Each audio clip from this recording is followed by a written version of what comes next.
Pemirsa, jasad korban banjir yang tertimbun material bangunan dievakuasi petugas usai pencarian selama 12 jam di Denpasar, Bali. Sebelumnya, sebuah video yang merekam bangunan ruko ambruk viral saat banjir menerjang kawasan Denpasar.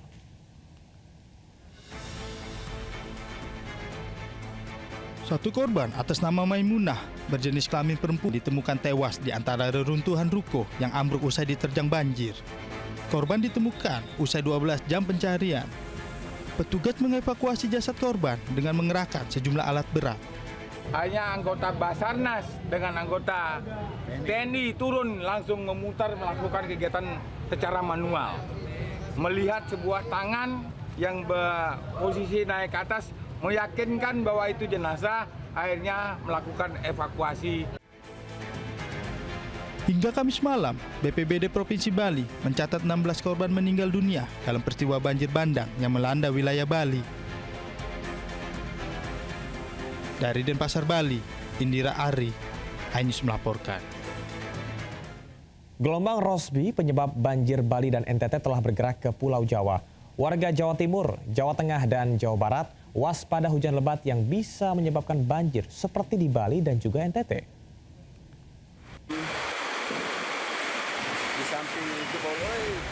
BMKG menyebut gelombang Rossby pemicu hujan lebat di Bali dan NTT yang menyebabkan banjir besar.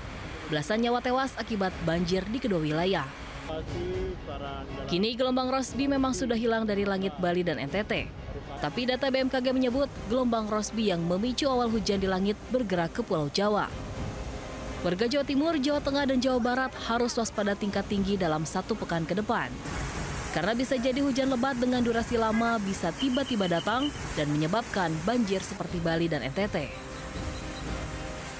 BNPB sudah mendeteksi pergerakan gelombang Rossby ke Pulau Jawa. Modifikasi cuaca pun dilakukan. Meski demikian, Kepala BNPB Letjen TNI Suharyanto tetap berkoordinasi dengan Gubernur Jawa Timur, Jawa Tengah, dan Jawa Barat untuk segera siap siaga. Banjir membuat sejumlah wilayah di Bali dan NTT lumpuh. Belasan nyawa melayang dan bangunan hancur. Antisipasi dini teror gelombang Rossby di sejumlah wilayah setidaknya bisa meredam jatuhnya korban jiwa. Tim Liputan iNews melaporkan. Gubernur Jakarta Pramono Anung menyebut gara-gara takut tak bisa kredit rumah, anak muda di Jakarta takut untuk menikah. Bagi warga kelas menengah, gaji yang dipersyaratkan untuk kredit rumah masih jauh dari hitungan cicilan.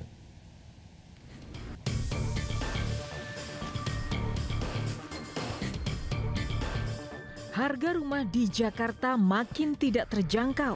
Bagi anak muda kelas menengah usia 25 hingga 30 tahun dan baru bekerja kurang dari 5 tahun, beli rumah di Jakarta masih jauh dari harapan. Tak hanya soal harga, kredit perumahan juga sulit didapatkan karena gaji yang dipersyaratkan tidak sesuai dengan hitungan cicilan. Bahkan gara-gara sulit beli rumah, Gubernur Jakarta Pramono Anung menyebut banyak anak muda tidak berani menikah. Prediksi Pramono Anung soal keterkaitan harga rumah dan takut menikah mungkin ada benarnya. Data Sistem Informasi Manajemen Menikah atau SIMKAH, angka pernikahan Jakarta 2024 mencapai yang terendah dalam 6 tahun terakhir, yaitu hanya sekitar 40.000 orang atau turun terus sejak 2020, 2021, dan 2022 yang mencapai rata-rata 46.000 orang. Pada 2023, angka pernikahan turun lagi ke 43.000 orang. Meski rumah bukan satu-satunya alasan, tapi ketersediaan rumah jelas penting dalam sebuah pernikahan. Dengan gaji yang rata-rata UMR di angka 5 juta dan harga hunian yang mungkin maybe kalau kita ambil KPR itu nggak pernah di bawah 400 juta sih, itu sangat-sangat tidak. Menurutku nggak make sense aja sih dengan gaji saat ini. Ngelihat harga rumah, harga tanah itu emang sangat-sangat tinggi. Sedangkan pendapatan kita bulanan itu ya masih sangat jauh lah. Jadi kalaupun nabung kayak berapa persen dari pendapatan itu saya ragu juga sih bakal tercapai. Menjawab keresahan warga soal hunian, Pramono Anung menyebut akan membangun 19.809 unit rumah dalam 5 tahun ke depan. Rencana itu sekaligus sejalan dengan program 3 juta rumah pemerintah pusat. mengenai 3 juta rumah itu menurut saya momentumnya pas banget.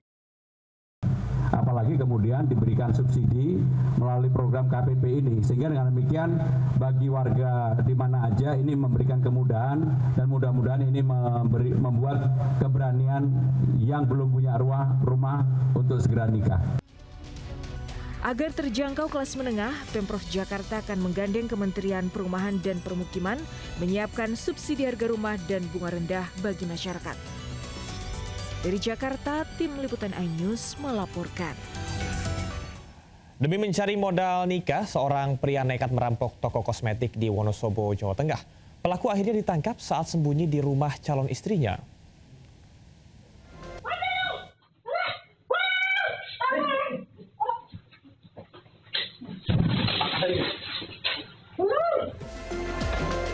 Seorang pria berusaha merampas kalung emas emak-emak di sebuah toko kosmetik di Selemberto, Wonosobo, Jawa Tengah. Korban berusaha melawan meski sudah ditodong senjata tajam.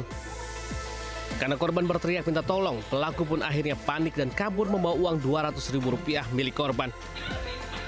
Setelah viral di media sosial, polisi menangkap pelaku di rumah calon istrinya di Banjarnegara.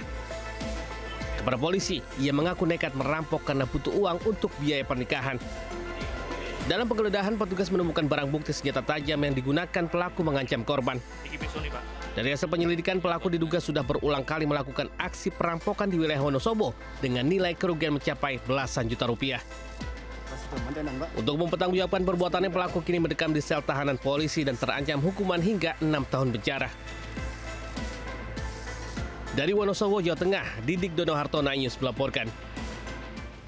Wakil Presiden Gibran Rakabuming Raka mengunjungi pos pengungsian korban banjir di Banjar Tohpati, Kesiman, Denpasar Timur. Gibran menyapa dan mendengar keluh kesah para pengungsi. Wakil Presiden Gibran Rakabuming Raka mendatangi posko bencana banjir di Banjar Tohpati, Kesiman, Denpasar Timur.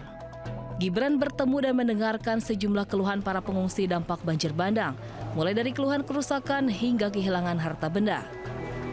Dalam kunjungan ini, Gibran meminta kepala daerah agar memperhatikan sistem drainase dan pengembangan wilayah sehingga banjir tak kembali terjadi. Setelah berdialog, Wapres juga menyerahkan bantuan berupa makanan cepat saji, kebutuhan pokok, dan buku tulis untuk anak-anak.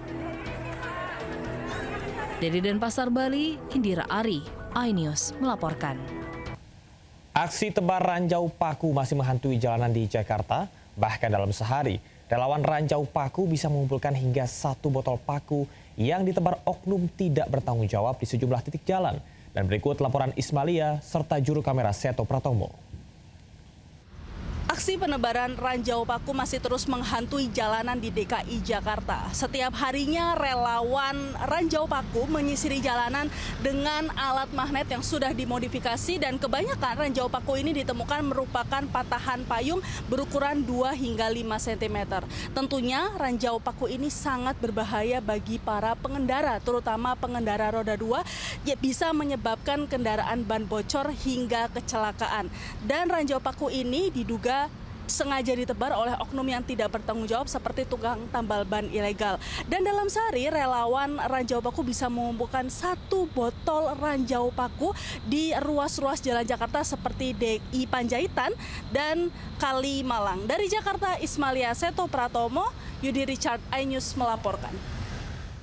Kita ke informasi lain, Faris Rustam Munaf atau Faris RM dijatuhi vonis 10 bulan penjara atas kasus penyalahgunaan narkoba.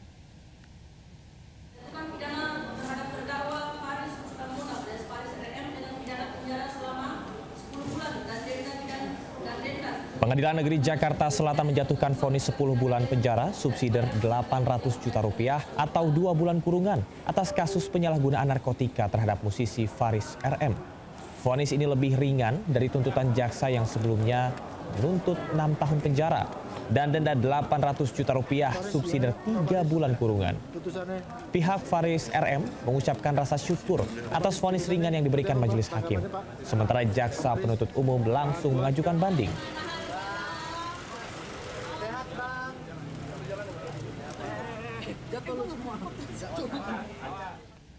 Presiden Prabowo Subianto berkunjung ke Sekolah Rakyat Menengah Atas di Jakarta Selatan.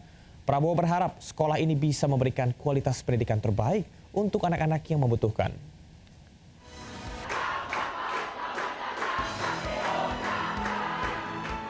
Presiden Prabowo Subianto meninjau sekolah rakyat didampingi oleh Sekretaris Kabinet Teddy Indrawijaya, Menteri Sosial Saifullah Yusuf, dan Muhammad Nur. Hingga kini sudah ada 100 sekolah rakyat yang beroperasi dan akan bertambah menjadi 165 sekolah rakyat pada bulan Oktober mendatang. Saat meninjau sekolah ini, Presiden Prabowo berharap fasilitas yang dimiliki sekolah bisa menunjang pendidikan anak-anak secara maksimal. Prabowo bangga melihat para siswa yang sekolah di tempat ini memiliki prestasi yang baik. Prabowo berkomitmen untuk terus menambah jumlah sekolah rakyat setiap tahunnya. Tahun ini kita harapkan 330.000 sekolah akan dapat. November 10 saya dapat laporan, November 10 100.000 sekolah akan dapat. Sekarang baru 10.000. 100.000 November 10. Tahun depan kita tambah satu sekolah 3 layar. Idealnya nanti satu kelas 1 layar. Pemerintah berkomitmen menambah sekolah rakyat dengan target 500 sekolah rakyat setiap tahunnya. Dari Jakarta, Tim Liputan iNews melaporkan. Gubernur Jakarta Pramono Anung meminta pemilik tanggul beton PT Karya Cipta Nusantara memberikan akses bagi nelayan untuk beraktivitas karena keberadaan tanggul sepanjang 2 hingga 3 km membuat aktivitas nelayan tradisional terganggu saat akan mencari ikan. Tanggul betonnya di pesisir Cilincing menyulitkan nelayan pesisir untuk melintas.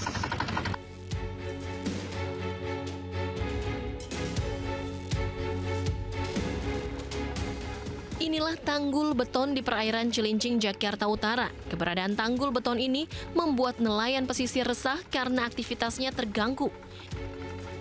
Tanggul beton sepanjang kurang lebih 2 hingga 3 km ini sebelumnya menjadi lokasi lalu lintas perahu tradisional nelayan untuk mencari ikan. Gubernur Jakarta Pramono Anung menekankan bahwa kepentingan nelayan dan kelestarian laut menjadi prioritas utama. Selain itu, Pramono juga meminta dinas terkait untuk mengundang pemilik tanggul beton, yakni PT Karya Cipta Nusantara, agar memberikan akses para nelayan beraktivitas. Pemerintah DKI Jakarta tidak mengeluarkan izin atas pagar laut tersebut. Dan ini merupakan kewenangan Kementerian KKP yang diberikan kepada PT Karya Cipta Nusantara. Akibat tanggul beton ini, nelayan harus menempuh waktu lebih lama untuk mencapai ke tengah laut. Para nelayan berharap keberadaan tanggul beton ini tidak mengganggu jalur perlintasan perahu nelayan. Tim Liputan iNews melaporkan.